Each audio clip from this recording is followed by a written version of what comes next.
Salut à toutes et tous et bienvenue sur Web Girondin pour les tops et les flops de ce Bordeaux-Nantes, un derby de l'Atlantique pour ouvrir cette saison 2020-2021. On ne pouvait pas espérer mieux, surtout que ça fait 5 mois et demi que nous attendons que la Ligue 1 reprenne. Je suis très heureux de vous retrouver et on attaque tout de suite ces tops et flops. Nouvelle version, nouvelle saison, nouvelle version non, mais nouvelle saison avec la composition d'équipe de Jean-Louis Gasset, nouveau coach. Nouvelle compo, première compo pour Jean-Louis Gasset, puisqu'il n'a même pas eu de match de préparation. Alors, on regarde ça ensemble. On a Costil dans les buts, Sabali, Koscielny, Bays, Pounjé. Déjà, une surprise en défense. Le retour de Maxime Pounjé. Milieu de terrain, 3 joueurs. Otavio, Zerkan et Basic, qui fait son retour. Et 3 joueurs devant, Nicolas Depréville, Wang et Maja. C'est un 4-3-3 qu'aligne Jean-Louis Gasset. 4-3-3 plutôt intéressant. On le présentait, la grosse surprise, c'est la présence de Maxime Pounjé, pas du tout utilisé par l'ancien entraîneur, Paulo Sousa. Et là, premier match, pas de match de préparation, Maxime Pounjé titulaire, il y a de quoi être surpris. Thomas Basic, qui était un peu mis de côté par Paulo Sousa sur cette préparation. Il faut dire que Thomas Basic n'avait pas montré énormément de choses pendant la préparation. Physiquement, il était dans le dur. Et c'est vrai qu'on avait ce trio Otavio, Zerkan, Pardo qui était performant. Et là, c'est Pardo qui fait les frais du retour de Basic. Pardo est sur le banc de touche et il ne rentrera pas en jeu dans cette rencontre. Et devant, c'est Maja qui est titulaire. Lui aussi était souvent préféré, était souvent mis sur le banc au profit d'Alexandre Mendy pendant la préparation et de Jimmy Briand. Et bien là, il est titulaire. Ça aussi, c'est une surprise de la part de l'entraîneur des Girondins de Bordeaux. Voilà, c'est à peu près tout. Donc 4-3-3, on s'attendait à la défense à 3. Il aurait pu faire autrement s'il l'avait souhaité. Il aurait pu mettre Kouatenga à droite et Sabali à gauche. Ça n'a pas été le cas. Et on va voir que les attaques nantaises ont occupé le flanc droit de notre défense et que Sabali a énormément souffert. Alors, voilà pour la composition d'équipe. Donc on va regarder ensemble le joueur par joueur et ensuite on fera l'analyse, mon avis sur le coach et ce qu'il a fait, Jean-Louis Gasset, ses décisions dans ce match. Alors, tout d'abord, Benoît Costil, qui n'a plus le brassard de capitaine. Pour autant, il a fait un bon match. Il n'a pas eu beaucoup de travail et pas d'arrêt déterminant à faire, mais les interventions qu'il a eu à faire, il les a bien faites. Voilà, j'ai pas grand chose à ajouter de plus, c'est un bon match pour Costil. Sabali, Youssouf Sabali. Alors, je vais essayer de pas quand même accabler les joueurs parce qu'on sait comment s'est déroulée cette préparation, donc je vais pas être trop dur avec les joueurs des Girondins. On sait que la préparation a été faite en 2 temps avec un coach et ensuite un nouveau coach, avec beaucoup de tension en coulisses, donc je vais être plutôt clément avec les joueurs. Pour autant, je fais cet aparté, mais pour autant, avec Youssouf Sabali, je vais l'être un peu moins. Alors, parce qu'il n'a pas fait un bon match, mais c'est normal, il n'a pas beaucoup joué pendant cette préparation, et il a été énormément en difficulté face à Moses, son attaquant, le Nantais, en première période. En deuxième mi-temps, Jean-Louis Gasset a corrigé le tir, ils sont venus le prendre à 2. Le joueur qui évoluait à droite est venu aider Youssouf Sabali. En première mi-temps, il n'a pas été aidé. Donc, c'est un match compliqué pour lui. Il s'est fait prendre de vitesse toute la première mi-temps par son attaquant. Il y avait vraiment un vrai boulevard à droite, sur son côté. Et il s'est ressaisi en deuxième période parce que Rémi Houdin, qui était rentré en jeu, dès qu'il était face à son attaquant, il est venu lui prêter main forte. Et tout de suite, ça a annihilé toutes les occasions de but du FC Nantes. Voilà, donc petit flop pour Sabali qui a pas fait une bonne rentrée. On enchaîne avec Laurent Koscielny, c'est un top pour le capitaine des Girondins, le nouveau capitaine. Un sauvetage à la 66e, il finit en 100. Voilà, un match sérieux, il a tenu la baraque avec Paul Bays à ses côtés. Il a été un vrai patron dans cette défense bordelaise qui a 10 contre 11 dès la 20e minute de jeu, a tenu face à des attaquants nantais, quand même, il faut le dire, peu entreprenants.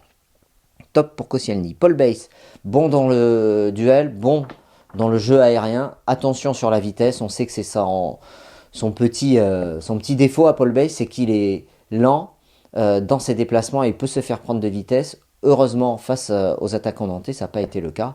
Voilà, en tout cas, il a fait un bon match et une bonne rentrée pour lui en tant que titulaire En Ligue 1, Maxime Pounget, la surprise de Jean-Louis Gasset. Un match correct, il a joué une mi-temps, il a joué un peu plus d'une mi-temps, remplacé par Kouateng à la 74e.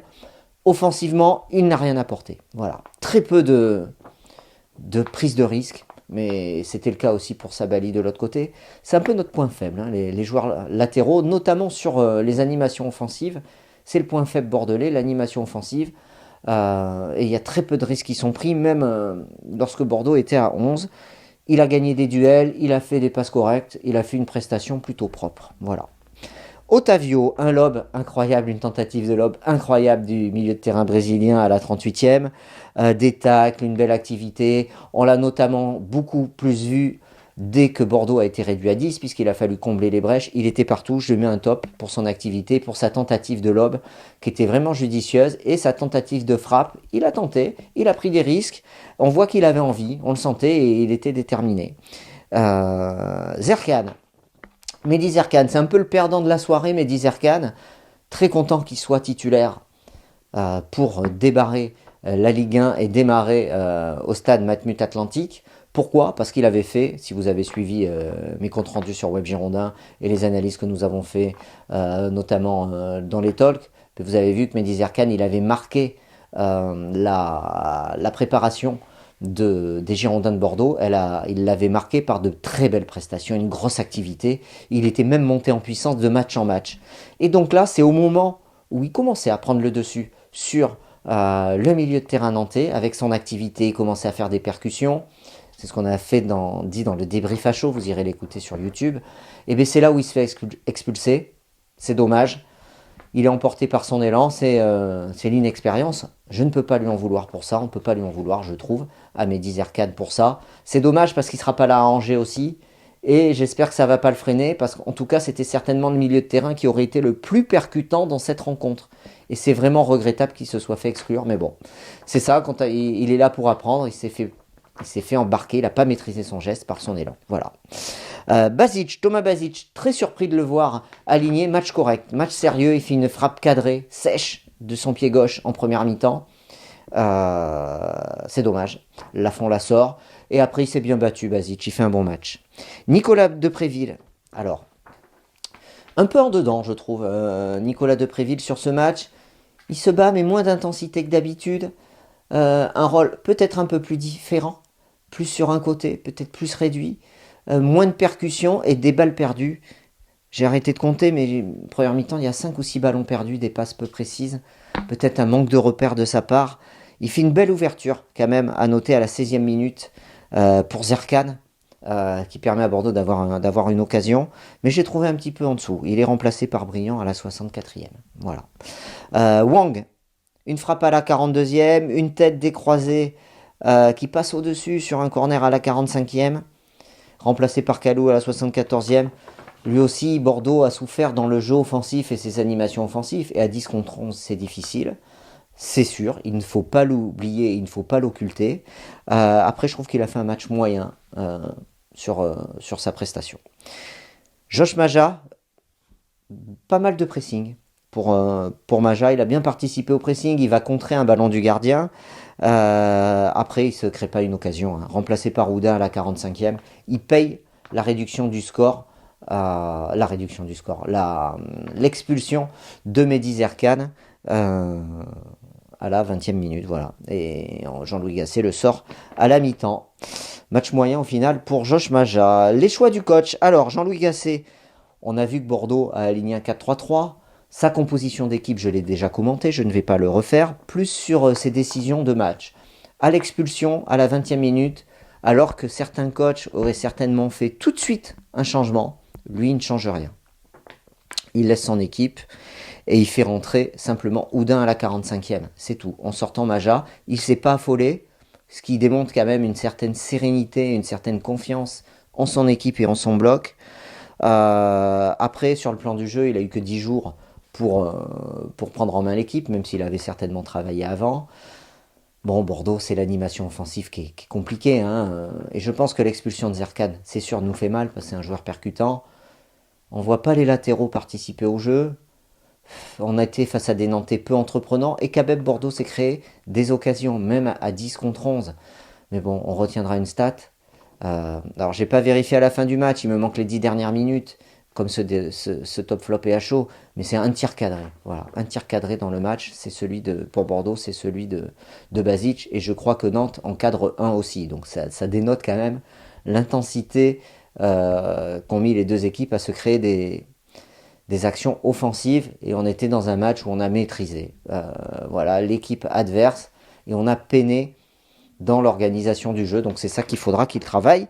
Certainement, Jean-Louis Gasset. Voilà. Mais on peut noter, après qu'il a fait tourner son équipe, certains peuvent parler d'un match de préparation. On peut dire que c'est le match de préparation, mais il vaut 3 points ce match, et on en prend un. Et on peut se demander s'il n'a pas voulu faire des essais aussi dans sa composition d'équipe. Comme il fait un 4-4-2, est-ce qu'il ne veut pas relancer Maxime Pounget Est-ce qu'il ne veut pas installer aussi Sabali en latéral droit? C'est vrai qu'en latéral gauche, on n'a pas d'alternative à Maxime Pounget. Mais c'est quand même incroyable, et je terminerai là-dessus, qu'un joueur qui était mis au placard par un coach, Maxime Pounget, je crois qu'il a une apparition la saison dernière, le match de Pau en coupe, on va se faire éliminer, un joueur qui soit mis au placard et dès qu'il y a un changement de coach, poum, il est titularisé. Moi, ça me surprendra toujours que deux professionnels peuvent avoir un avis aussi différent sur un joueur. Voilà. En tout cas, Bordeaux prend un point. Compte tenu des circonstances, on ne va pas s'en plaindre. Prochain match, c'est dimanche, si je ne dis pas de bêtises, face à Angers. Bordeaux se déplacera pour aller chercher les 3 points de la victoire et faire honneur à ce maillot bordelais. Allez, je vous remercie.